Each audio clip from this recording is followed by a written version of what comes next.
Langkah awal mewujudkan rumah impian pertama kamu dan menyusun cash flow property. Hai bro and sis, pernah gak sih kalian merasa bahwa mencapai atau mewujudkan rumah pertama impian kalian itu kayaknya sulit banget gitu ya, kayak suatu mimpi yang gak bisa kamu gapai gitu loh ya kan. Dan mungkin pernah gak kepikiran juga gitu loh, gimana ya caranya masuk ke dunia properti tanpa modal besar gitu loh ya kan. Nah bro dan sis jangan khawatir, karena Anda tidak sendirian. Hari ini saya akan membagikan kepada kamu bagaimana cara langkah-langkah awal mewujudkan rumah impian pertama dan menyusun cash flow properti. Sehingga apa? Sehingga kamu bisa menyusun propertinya itu menjadi aset yang produktif. Nah, simak video ini sampai selesai, karena nanti di akhir seminar saya akan berikan bonus spesial khusus untuk kalian semua.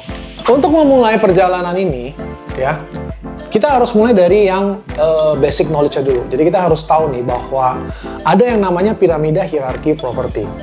Nah, piramida hierarki properti ini terdiri dari 5 level, ya. Nah, ini saya sadur dari piramidanya Abraham Maslow. Nah, level pertama itu adalah rumah orang tua, rumah mertua. Kemudian yang kedua adalah rumah sewa. Kemudian yang ketiga adalah rumah sendiri. Level keempat adalah rumah investasi. Dan level kelima adalah investor properti. Nah, jadi kita bahas satu-satu ya. Nah, level pertama rumah orang tua atau mertua. Ya tentu wajar ya ketika kita pertama kali pasti tinggalnya di rumah orang tua dulu. Mungkin setelah menikah, bro and sis mungkin bisa tinggal di rumah mertua dulu. Nah, itu masuknya ke level pertama nih.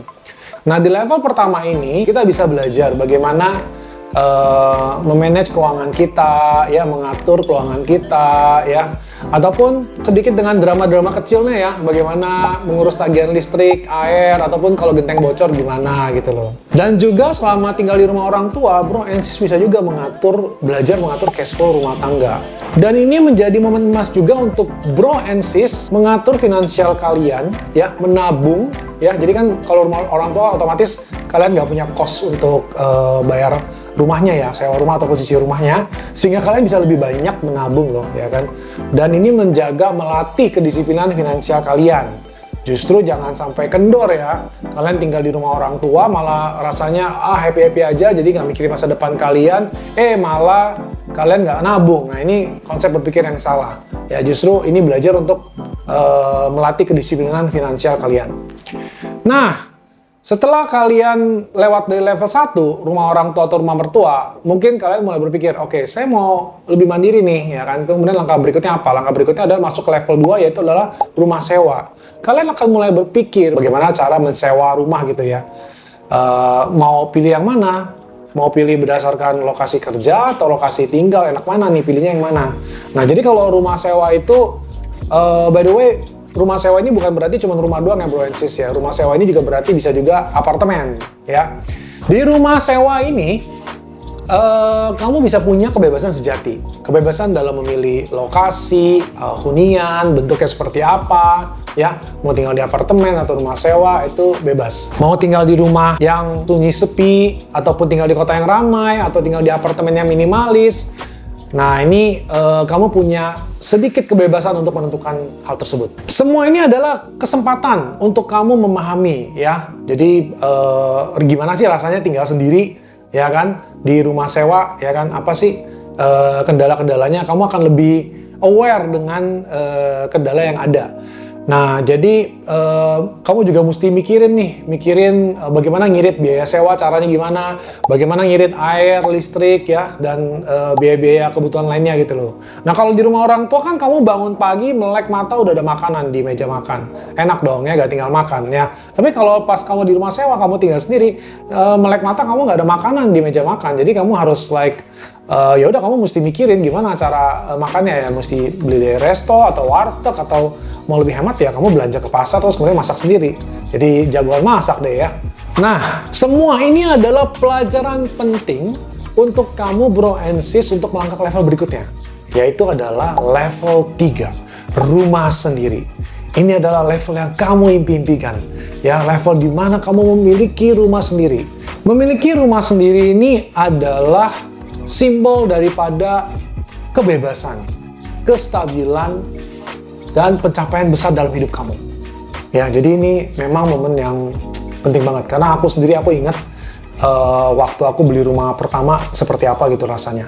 Ya, emang ini sesuatu yang nggak mudah, tapi once kamu dapet itu kayak wah, ini suatu achievement yang luar biasa gitu loh. Nah, jadi ketika kamu punya rumah sendiri, nah ini challenge-nya udah mulai beda ya. Di satu sisi, kamu tentunya lebih happy. Kenapa? Karena lebih bebas. Kamu mau ngecat warnanya rumah pink suka-suka kamu ya. Atau mau bikin taman vertikal balkon ya. Di balkon kamu terserah. Tentunya, ketika kamu punya rumah sendiri, tentunya juga kamu akan punya tanggung jawab yang besar. Ya, seperti cicilan rumah, ya KPR kamu harus bayar tepat waktu. Ya, kalau nggak bayar nanti dicariin orang bank ya. Atau lebih parah-parahnya lagi dicariin debt collector nanti. Amit-amit ya.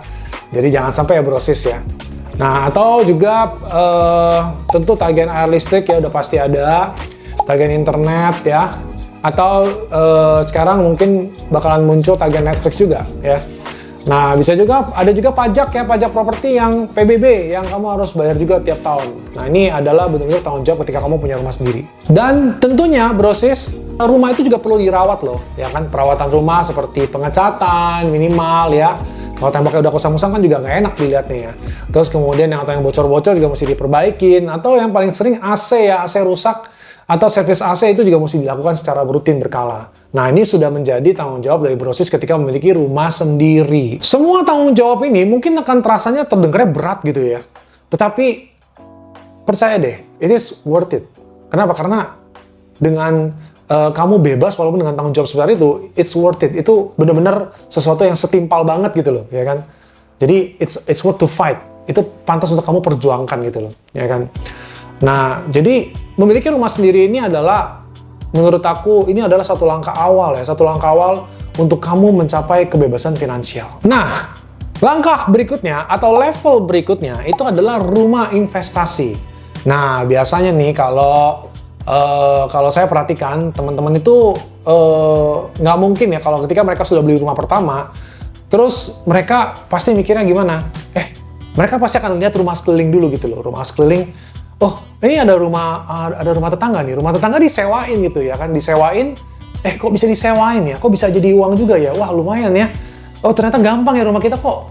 Lingkungan rumah kita tuh gampang disewain loh, ya kan? Asik loh, ya kan?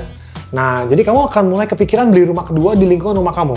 Atau kamu paling kepikiran beli rumah yang mungkin di klaster lainnya atau di luar lingkungan kamu, tapi kamu pasti baru pikirannya tentang rumah. Ya, ataupun apartemen, bisa juga seperti itu. Nah, atau bisa juga kamu kepikiran untuk beli rumah yang lebih besar. Jadi rumah yang lebih besar, kamu akan pindah ke rumah yang lebih besar, ya kan? Terus kemudian rumah yang pertama biasanya nggak dijual. Rumah yang pertama biasanya disewakan untuk menjadi sebagai rumah investasi. Nah, ini yang dimaksud dengan rumah investasi. Saya ada pengalaman waktu itu, saya jual rumah ke seseorang, ya. Kemudian seseorang ini sangat baik sekali, sangat nurut sekali. Jadi saya ajarkan cara langkah-langkah agar tembus banknya, nyusun mutasi rekeningnya, terus bagaimana cara bicaranya supaya dia tampil bankable di mata bank ya. Tapi ada satu hal yang aku tidak sepakat sama dia gitu loh, yang dimana pola pikirnya agak berbeda. Nah, jadi dia adalah pembeli rumah saya. Kebetulan posisi saya sebagai developer, kita jualan rumah. Terus pada saat dia mau beli rumah, yang dia pikirkan pertama kali adalah dia nggak mau hutang lama-lama. Jadi dia maunya hutangnya itu biar cepat lunas segera. Nah, kemudian saya mencoba untuk memberikan penjelasan bahwa sayang loh kalau rumah pertama kamu cepet-cepet lunasin. Menurut aku nanti kamu marginnya akan ibaratnya marginnya itu kamu akan nggak bisa pakai untuk ngambil KPR lainnya. Jadi misalnya gini, katakanlah kapasitas bayar dia itu bisa membayar cicilan sebesar 10 juta, oke? Jadi dia mentokin tuh Jadi dia mentokin kapasitas bayarnya 10 juta, cicilannya itu dimentokin 10 juta. Oke, sekarang kalau gue mau cicilan gue di 10 juta, berarti tenornya berapa tahun nih? Bisa nggak? Cuman 7 tahun. Kalau bisa 5 tahun, gitu loh. Jadi dia mikirnya kayak gitu. Nah, kemudian waktu itu keluar akhirnya tenornya dapat 7 tahun. Ya kan, dia bisa lunasin dalam waktu 7 tahun. Nah, setelah itu aku bilang, sayang loh, mendingan kamu tarik 20 tahun. Loh, kenapa kok Erik? Kok tariknya begitu panjang? Kenapa harus tarik gitu panjang? Aku nggak mau utang lama-lama. Dia mikirnya seperti itu. Tapi kalau dari sisi aku sebagai seorang investor, aku memiliki pola pikir yang berbeda. Bahwa kamu ngutang sepanjangnya, tenor sepanjangnya dengan tenor 20 tahun, cicilan kamu akan jadi lebih kecil. Ketika cicilan kamu kecil, kamu akan punya margin lebih, ya, spread lebih antara penghasilan kamu sama besar cicilan, sehingga kamu bisa mengambil properti lainnya. Tapi dia nggak mau, tetap dia berpikirnya bahwa ini rumah pertamaku dan aku nggak mau utang lama-lama, aku maunya cepet lunas. Ya nggak salah juga sih dia mikir kayak gitu sih. Cuman artinya dia belum sampai ke level ke-4. Dia masih di level 3. Jadi dia masih mikir rumah sendiri. Makanya ketika dari rumah sendiri, menurutku nggak mungkin seseorang itu bisa langsung masuk ke level 5 investor property. Jadi akan masuknya ke rumah investasi dulu. Jadi ke level kedua, level keempat itu yaitu rumah investasi. Dia pasti mikirinnya ke rumah sekelilingnya dulu nih. Sama kayak karyawan saya, salah satu karyawan saya yang saya bantu ajarkan untuk beli rumah, dia juga sama. Ketika dia sudah beli rumah pertama, dia nggak mikir rumah kedua. Awareness-nya itu belum muncul. Jadi dia akan lihat-lihat dulu nih, sekeliling gue gimana nih? Rumahnya ternyata gampang ya disewain ya. Nah itu boleh muncul awareness, dia baru mau muncul, yuk kita tabung yuk beli rumah kedua yuk gitu loh. Ya kan ini cicilan kamu sekian. Jadi suami istri ya, jadi bisa join income. Cicilan kamu sekian, cicilan aku sekian. Jadi kayak kayak kita bisa ambil rumah kedua nih kalau kita dalam sekian waktu. Jadi time frame-nya udah dihitung tuh. Kita mesti nabung berapa tahun, terus kemudian bisa jadi DP-nya, terus bisa ambil rumah berikutnya di lingkungan yang sama. Jadi ketika kamu sudah mulai berpikir gitu, maka kamu berada di level 4 di rumah investasi. Nah, sekarang kita masuk ke level 5 investor property. Ini adalah level yang paling ultimate, yang paling tinggi di dalam piramida hierarki properti, ya, Anda sebagai investor properti. Nah, sebagai investor properti, ada 2 strategi utama yang Anda harus tentukan dulu di awal, ya. Jadi, mau jurus-jurusnya kamu sehebat-hebatnya gimana pun, sebagai seorang investor properti itu hanya ada 2, muaranya cuma 2, yaitu apa? Buy and sell atau buy and hold. Jadi ada strateginya cuma 2 ini doang ya, buy and sell sama buy and hold. Nah, jadi kayak brosis sebelum menentukan beli properti, ya Anda sebagai investor, Anda tentukan dulu nih, kita mau beli, mau langsung jual, 2-3 tahun jual, atau kita mau beli, atau kita mau hold selamanya dijadikan passive income. Nah itu bedanya seperti itu. Nah kita bahas satu-satu ya. Kalau buy and sell itu berarti kayak kamu beli, ya kan, terus kamu beli propertinya, ya katakanlah rumah sudah tidak layak lah, tapi masih oke ya, masih bisa, nggak perlu dirubuhin gitu ya. Ini satu contoh. Terus kemudian kamu renovasi, terus kemudian kamu jual kembali gitu loh, ya. Nah, jadi kayak kamu misalkan beli 500 ya, kemudian kamu renovasi 100, dan kemudian kamu jual lagi 800. Tapi pastikan bahwa pada saat kamu beli itu, pastikan harganya itu di bawah harga pasar ya. Karena kalau kamu belinya nggak di bawah harga pasar, maka strategi buy and sell ini nggak bisa dilakukan, ya. Karena strategi buy and sell ini kan jangka waktunya pendek, cuma 2-3 tahun doang. Ya, kamu harus exit. Tujuannya, fungsinya apa? Tujuannya adalah mengumpulkan modal sebanyak-banyaknya. Ya, makanya buy and sell, jual, beli dan jual ya. Tapi ingat bahwa strategi buy and sell ini, bro and sis mesti punya skill, terus ngerti timing yang pas, terus tahu harga propertinya yang kamu beli murah loh, ya kan. Terus kamu juga punya dan pastikan bahwa propertinya itu marketable ya. Jadi kalau misalkan propertinya dapat di gang motor, ya mungkin mesti dipikirkan ulang ya, karena kalau gang motor kan bank pasti nggak mau kasih KPR gitu loh, ya kan. Jadi marketable artinya minimal bisa diakses mobil lah, ya kan. Nah jadi buy and sell ini nggak cuma sekedar beli jual, tapi kamu harus tahu juga strateginya, ya harus belajar juga ilmunya. Nah kalau masuk ke buy and hold ini adalah strategi jangka panjang. Jadi ketika kamu beli propertinya, terus kemudian kamu hold, kamu tahan, ya sesuai dengan artinya kan. Nah jadi kayak fungsinya apa? Fungsinya untuk menciptakan passive income buat kamu supaya income-nya itu berkelanjutan, ya. Tujuannya ke sana. Tujuannya kita menciptakan cash cow buat pemasukan kita. Ya jadi kita tanpa harus kerja ekstra keras, ya. Ini kita membangun aset-aset properti yang bisa memberikan income secara terus-menerus rutin secara bulanan. Bro and sis bisa bayangin ya, kalau misalnya kedua strategi ini di-combine ya, buy and sell sama buy and hold ini di-combine. Jadi kamu beli, jual, kemudian uangnya beli, jual, terus uangnya kamu alirkan ke buy and hold. Terus buy and hold ini menghasilkan properti yang memberikan income stabil. Wah, hasilnya luar biasa ya. Itu bakalan memberikan income secara terus-menerus. Ya, nggak berhenti. Seperti kata pepatah, air terus mengalir ya. Inilah yang saya sebut sebagai investasi properti ala cash flow property. Nah, jadi cash flow property. Jadi cash flow. Jadi properti yang rutin memberikan cash flow. Jadi kalau dalam satu perusahaan itu jadi saya dapat insight-nya dari sini nih, bro and sis. Dalam satu perusahaan itu yang penting adalah supaya survive itu punya cash, bukan masalah untung. Untung penting, betul, tapi untung nomor 2. Jadi kalau dia perusahaan itu sekalipun rugi, kalau dia punya cash dia masih bisa survive, ya. Jadi kalau dia untung tapi dia nggak punya cashnya, perusahaan tersebut nggak akan survive.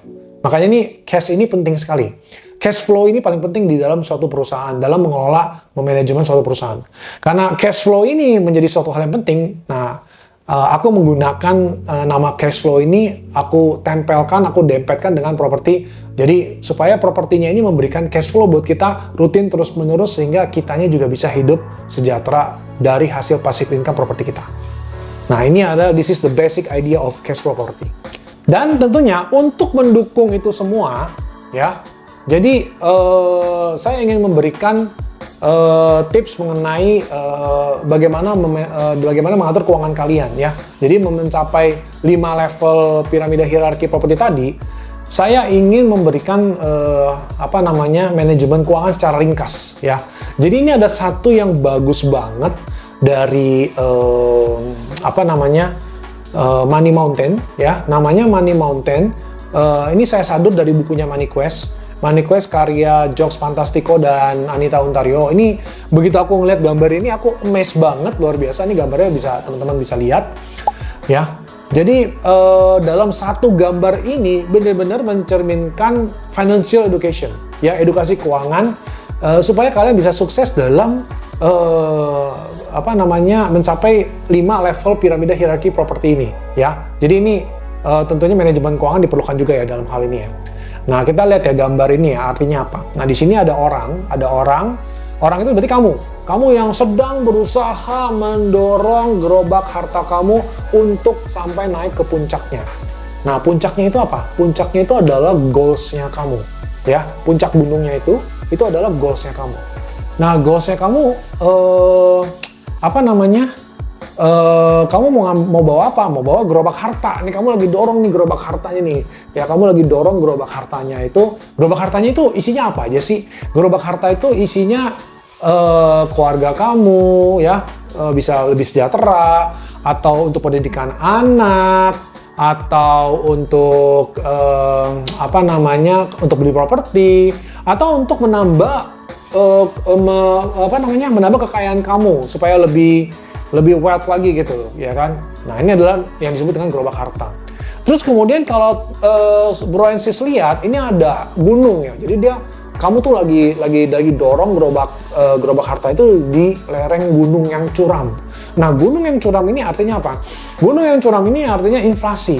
Jadi kamu inflasi itu kan ibaratnya berkurangnya nilai uang kita seiring waktu berjalan ya.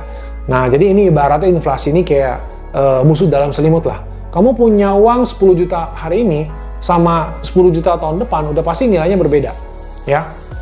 Jadi nilainya nggak akan sama gitu loh. Nah, artinya apa? Nilai uang kita akan semakin berkurang. Tapi kalau angkanya tetap ya 10 juta tahun ini sama 10 juta tahun depan ya tetap sama. Tetapi nilainya, daya belinya dari uang tersebut itu akan berkurang. Paham ya brosis ya? Nah, ini adalah mengenai inflasi seperti itu. Nah, kemudian dari gambar itu kamu juga bisa lihat tentang ada bola yang dirantai di kakinya. Bola yang dirantai di kakinya itu apa maksudnya? Bola yang dirantai kakinya itu adalah hutang non produktif dan biaya hidupnya dia. Ya, biaya hidupnya kamu lah ya. Nah, hutang non produktif itu maksudnya apa? Hutang itu dibagi dua. Hutang itu ada dibagi dua, hutang yang produktif dan hutang yang konsumtif atau yang non produktif. Jadi maksudnya apa nih? Hutang produktif itu adalah ketika kamu berhutang, maka nilai asetnya akan naik terus. Contohnya kalau ketika kamu beli rumah pakai KPR, atau kamu beli emas pakai KPR. Nah ini, beli emas kok pakai KPR ya? Beli emas pakai cicil emas lah ya. Bahasanya kalau di bank cicil emas atau di Pegadaian.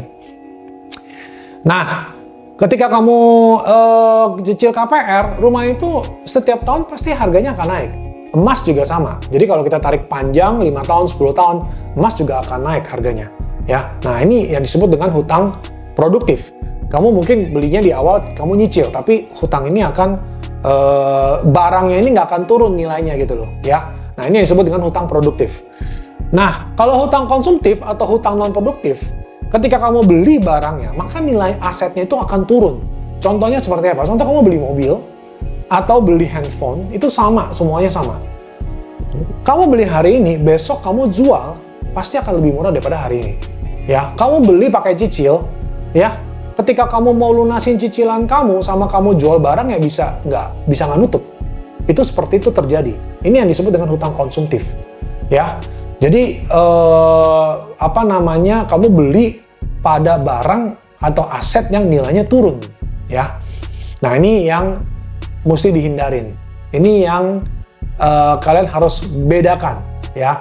Nah jadi bola yang dirantai di kaki kamu itu menunjukkan hutang non produktif atau hutang konsumtif, ya. Dan juga termasuk biaya hidup. Nah, biaya hidup kamu kalau makin besar ya nanti bolanya makin besar. Kamu makin berat nanti mau naik ke atasnya gitu ya.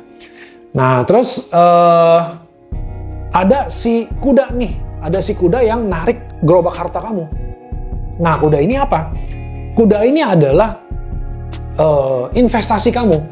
Investasi kamu yang membantu kamu mempercepat mencapai puncak gunung atau goals-nya kamu. Ya. Nah, jadi kalau bahasanya aku ini, kita mesti punya beberapa kuda ya untuk bantuin narik supaya lebih cepat.